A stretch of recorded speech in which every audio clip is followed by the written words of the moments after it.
Today's video is for anyone who has a partner who doesn't receive criticism and critiques well. And if you watch till the end, I'll give you my number one tip to have people better receive constructive criticism that you give them. Stay tuned.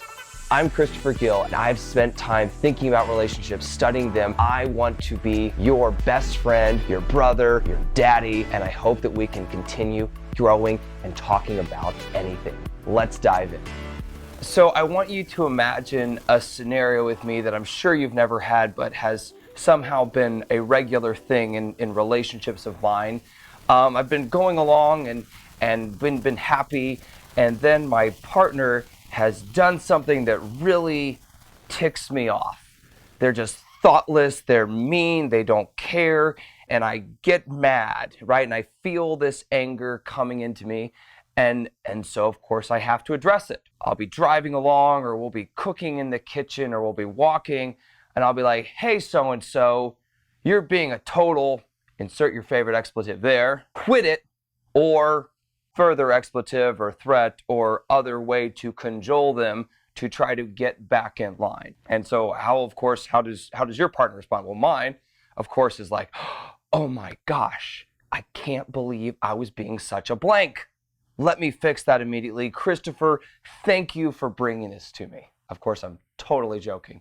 The response is usually, if I'm here, right, they go to here. And if I'm here, they go to here. And it just kind of keeps escalating until there's a whole blow up and breakdown. And that's never good. Or the secondary option is that they'll do something that makes me angry and I'll want to address it, but I'll go, and I'll stuff it down and I won't say anything. And I'll have this little thing that I just stuffed way down inside me that bothered me that they did. And today we're talking about why both of those responses are not helpful to your relationship. And we're also going to be talking about how to have these conversations. And the phrase that I use for this is open, honest communication. And how do we get better at practicing open, honest communication in our relationships? Because I think it's one of the most important skills any of us can develop, because let's face it, we live in a world, we hopefully date amazing people, but there will be times that these people frustrate us. There will be times that these people do things to bother us, to make us sad, to make us mad. And guess what? You're going to do things to the other person that they're going to be hurt about, that they're going to be sad about, that they're going to be mad about, that they need to address. So practicing a way of addressing these issues and communicating with love, but openness and honesty when something bothers us is a very, very important skill to develop. So why isn't open, honest communication just something we naturally practice? Here's something that you may resonate with. I think normally, right, we try to bring something to someone and we may not be doing it in the right way, but their first response is to get mad. They get angry, they get offended, they give us reasons why you shouldn't be calling them out. They give you reasons why something you did resulted in them getting mad at you in the first place. So it's really all your fault. The first response I see that people get angry. Secondly, we see people shut down, right? You bring them something and they go, and they don't want to talk about it, and they get mad and they want to run away, and they don't want to talk to you, and you're a jerk for bringing something to them that bothered you. They get angry, they shut down, or going right along with the getting angry, they shut you down and they say, no, I don't want to hear that. You're the problem. Here's why. And so without receiving anything, they shut you down and they don't want to hear what you have to say to them, and they don't want to hear the area that you want them to work on. And finally, I think people do not listen with a desire to understand, right? We've all had the experience of bringing something to someone and they're like, oh yeah, okay. And you get the and you get the nods, and you get a smile, maybe you get a hug, maybe you get an apology that really doesn't feel very sincere. And so I think we're taught over years of doing this, or maybe not even over years, but of trying to do this a few times and it not going very well, this isn't productive, right? I can't come to someone and expect them to care about me enough to address an issue that I have with them or something that happened. And you think about where this kind of started. If you go back to your parental relationships, with the relationship your parents modeled for you if they were around, or the relationship that they modeled between themselves and you, or the relationship that you had between you and your siblings, how often is this type of open, honest communication modeled and practiced and showed to you to be an effective way to bring issues to people? For a lot of us, that wasn't something that we saw modeled. We didn't have parents going to another parent and saying, hey, in a loving way, this bothered me. I want to understand the facts, but I need to bring this to you because I don't want to stuff things. I don't want resentment to form. How can we deal with this? How can we work on this together? You saw your parents modeling getting angry. You saw them getting angry at you, right? They're the authority. You're the kid. Get in line kind of thing. And that, hey, you've done something wrong. You need to listen to me. I need to tell you why you did something wrong and you need to fix it right now, or you'll get a spanking, or you'll get a timeout, or whatever form of punishment you had. And then you think about how you dealt with things with your siblings. Many times, there was just, again, escalation here. There was shutting down, running away, leaving the situation, or there was escalation to a fight. So if you think about it, many of us rarely have a practice of open, honest communication modeled for us really at any point in our lives. And so no wonder we get to intimate relationships with people that we want to really cultivate a good relationship with. And we're trying to work to have things not offend us and not plant seeds of resentment, but we really don't know how to bring these things to people. So how do you do that? Well, just like anything that you're not good at, but you want to get good at, or you're not strong in, but you want to get strong in, it takes practice and repetition. So I would really recommend you start with small things. It doesn't have to be this huge issue that came up or this big thing that you wanted them to deal with, but it can be with small things like, hey, could you close the lid on the toilet seat when you leave the toilet? That really ministers to me. I don't like the look. It's kind of disgusting. And it would just show that you love and respect me so much if you would do that. Or, hey, would you rinse out your cereal bowl? I don't like having dirty dishes in the sink, and I love waking up and everything's clean. It just puts me in a great state of mind, and I'd be so grateful and feel so loved if you did this for me. So practice with little things. Don't practice with things that are likely to evoke a big response.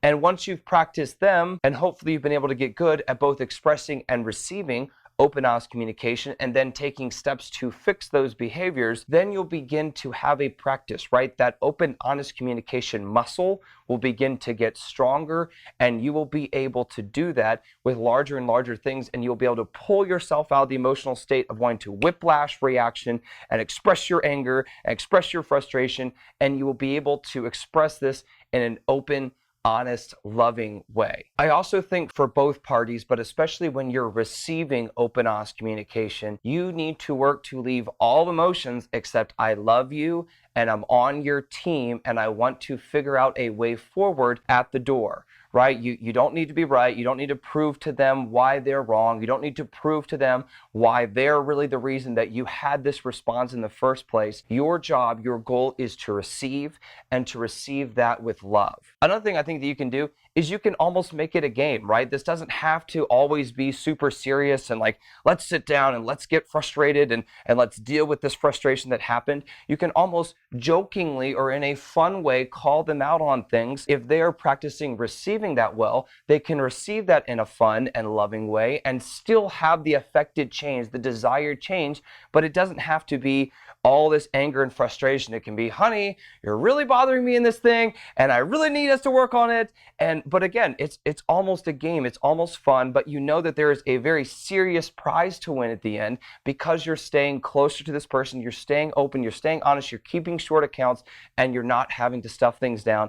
And you're able to know that you are being heard, that their answer to you is I love you and I'm on your team and I want to make this good for both of us. And you're able to really grow and maintain and keep that closeness and intimacy. Finally, as you get better at these things and you begin bringing them to your partner, I think how someone receives open, honest, loving communication is very telling to their strength, their ability to be a good partner for you, and the potential longevity of the relationship, especially if these items aren't addressed. Are they willing to receive your communication and your open and honest critiques with love, with respect, with equanimity? Are they trying to improve? Are they trying to make this good for you? And of course, this is all caveated on you doing this for them, right? Work on yourself before you start calling out other people. But if you're saying, hey, this is a practice I want to have in our relationship, are they willing to receive these things graciously and with love? Are they willing to be open and honest with you, right? So if you're saying this practice of being open and honest, are they able to reciprocate that? Or are they so scared of calling you out or of asking for something something for you that it's really causing this damper to be put on your relationship, that they don't feel comfortable bringing something to you that's bothering them? Are they avoiding, or are they looking straight at problems and saying, hey, let's address this when it's here so it doesn't become here, so there's not a blow up that happens, so I don't run out of the house crying for 4 days? Are they willing to look at problems, deal with them, and deal with them in an appropriate way with you? Something that I've instituted in my own relationships and that I highly recommend you doing in yours is that you have a fixed time, at least monthly, but probably more than that, that you come and that you sit down with your partner and you have a time of sharing. And this is done not at the end of a work day, not when someone's tired, not when they're frustrated by something else, but when you and them are both in a position to receive and to give feedback lovingly. And you say, hey, we're just going to take this time. We're going to be open. We're going to be honest. Feelings, in the moment may get hurt. There may be a knee-jerk reaction of, oh, I don't like that. But we are both committing to leaving the emotions at the door, to leaving the ego at the door, and that we want to have a time of sharing. I found this to be so helpful, and that was sitting with your partner for a period of time, right? You can be snuggling, you can have a little glass of wine, don't have too many glasses of wine, but really take a time and say, hey, we are going to do a relationship check-in. We are going to institute this period to have open, honest communication. We want to talk about finances. We want to talk about how I'm acting toward you. You want to talk about how I communicate to you, how I ask for things for you, like what's working, what's not working, and how can we fix these things. One of the most important things I think relationships can do, and has massively benefited me as I've begun to do this and really hold a firm line. This is a very important part of my weekly, or at least monthly, relationship practice. To wrap this all up, I've got 2 final things for you. The first one is what I promised you at the beginning of this video. One of the best ways I think that you can get someone to open and honestly communicate with you, or that you can openly and honestly communicate with, is to let them go first, right? Everyone's going to be like, oh yeah, you just want to dump on me when you start telling them things that you want them to work on. But start with receiving. Start with a posture of humility and saying, hey, I want to know what I'm doing to bother you. What am I doing to not show up for you? Invite the constructive criticism, model receiving that well, receiving that with I love you and I'm on your team. And then your partner will be much more likely to want to receive the critiques and the criticism, open, honest communication that you want to give to them. A way that I always try and think about this, especially when something bothers me that they bring to me, or that they voice that they don't like about how I'm showing up for them, is I want to get to know this person better, right? I don't want a surface relationship with them. I want to know what truly bothers them. I feel honored that they feel safe enough and comfortable enough with me and our relationship to bring things to me that they are bothered by, that they're frustrated by, and I get to know them in this deep way that people on the surface aren't going to get to, right? We walk around getting offended or getting bothered by little things every day, but we don't bring that to people, right? Because they don't care about us. So simply the ability to have someone openly and honestly communicate with you is a total blessing, and is really a testament to you, your strength, your leadership, and your love in the relationship, and creating a container that feels safe and that feels open to them, and that you are saying, hey, I love you so much to deal with and fix the things in my life that I may be unconsciously doing that are bothering you. The thing I want you to write in the comments is, Christopher, I will start having open, honest communication with my partner. I think that will really help you and cement in this desire to create the space to really take the time and allow your partner to let you know what's bothering them, and for you to let your partner know how they can show up better for you.